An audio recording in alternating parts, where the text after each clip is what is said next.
we're custodians of the land and the water and the air. So stewardship is looking after that for future generations, leave it in a better place than we found it.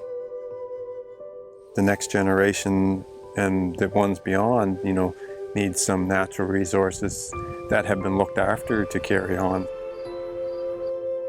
Manning Family Farm has started, my dad purchased it in the mid-60s, and we'd be third generation on the farm, and our children would be fourth generation.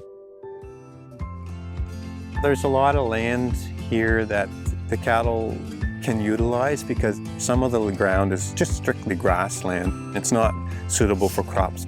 What it does is it keeps it grazed, so you've always got green pastures, that manure is recycling with the trees, and it's being deposited on the ground and the grass where they graze for the next spring, so you've got that soil biology ready to go to break it down as soon as the biology of the soil is ready to start that process. It also benefits our vegetables because that crop rotation, we're putting organic matter back in for our vegetables, so it benefits on that end of things too. The crops that we do grow, we're growing to harvest for wholesale markets, or we do a couple of in-person markets that we take the product to the customer, and then we also have the online store.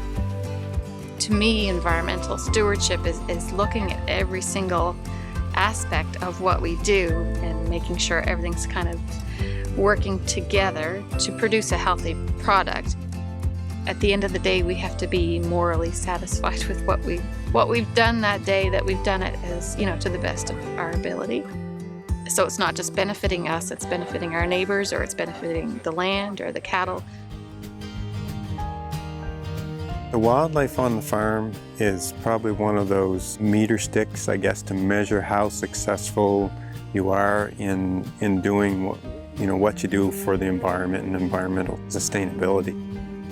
Fencing the streams and creating some of these shelter belts is the increase in the wildlife that shows up on the farm and that's in with the cattle.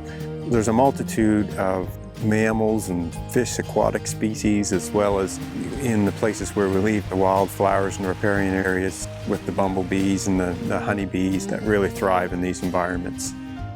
Even the prey animals around that, you've got it back to as pretty close to nature as you can get it, and without compromising, their living conditions and their habitats.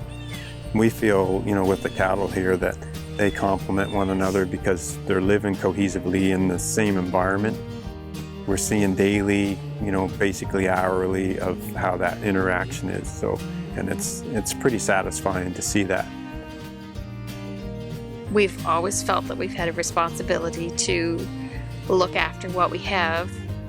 I'm hoping we've already done a good job teaching our children the importance of being an environmental steward. So my hopes for the farm going forward is, that we're able to keep doing this for as long as we can, as naturally as we can.